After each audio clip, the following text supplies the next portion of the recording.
திருவள்ளூர் மாவட்டத்தின் பல பகுதிகளிலும் அதிகமான மக்கள் காய்ச்சலால் பாதிக்கப்பட்டுள்ளனர். அனைத்து அரசு மருத்துவமனைகளிலும் உள் மற்றும் வெளிநோயாளிகளின் எண்ணிக்கை கடந்த சில நாட்களில் அதிகரித்துள்ளதாக கூறப்படுகிறது. குறிப்பாக ஈக்காடு மற்றும் பொன்னேரி பகுதிகளில் காய்ச்சல் பாதிப்புகள் அதிகரித்து காணப்படுகிறது.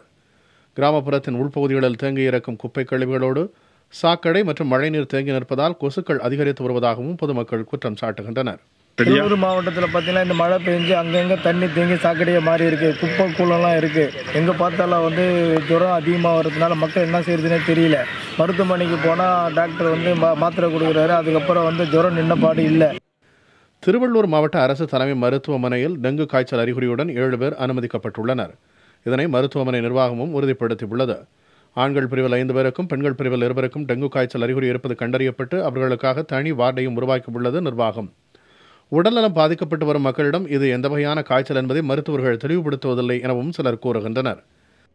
கொசு மருந்து அடிக்க உள்ள ஊருக்குள்ள கொசு மருந்து எதுவும் எங்களுக்கு தொட்டியில் எதுவுமே பீச்சுக்கு போட்டு எதுவுமே போட மாட்டேன்றாங்க. இப்போ எங்கள் ஊரில் பெரிய கலாவட்டில் 8 பேருக்கு ஜுரம் இதுமாரி கவர்மெண்ட் ஆஸ்பத்திரி திருவள்ளூரில் சேர்த்துக்கிறாங்க. பிறந்த குழந்தை முதல் பெரியவர்கள் வரை காய்ச்சலால் அதிகம் பாதிக்கப்பட்டுள்ள நிலையில் டெங்குவின் தாக்கத்தை கட்டுப்படுத்த தேவையான தடுப்பு நடவடிக்கைகள் மேற்கொள்ளப்பட்டு வருவதாக மாவட்ட சுகாதாரத்துறை துணை இயக்குனர் பிரபாகரன் தெரிவித்தார். திருவள்ளூர் மாவட்டத்தில் உள்ள 65 ஆரம்ப சுகாதார நிலையங்கள் மற்றும் 12 பொது மருத்துவமனைகளில் வெளிநோயாளிகளாகவும் உள்நோயாளிகளாகவும் வரும் அனைத்து பொதுமக்களுக்கும் டெங்கு மற்றும் இந்த சீசனல் ஃபீவர்ஸ் எதுவும் இருக்குதா அப்படின்ட்டு தீவிரமாக கண்காணித்து வரோம். இன்பேஷண்ட் அட்மிஷன் இந்த ஒரு வார காலமாக அதிகரித்து வருது. ஸோ அந்த இடங்கள்ல எந்த இடங்கள்ல இருந்து அந்த பேஷண்ட்ஸ் வராங்கிறத நம்ம சர்வே பண்ணி அந்த இடங்களுக்கு நம்ம டிபிசி ஒர்க்கர் கொசுப்புழு ஒழிப்பு பணியாளர்களை அனுப்பி புகைத்தொழிப்பு பணிகளும் கொசுப்புழு ஒழிப்பு பணிகளும் தீவிரம் செய்யப்பட்டு வருகிறது.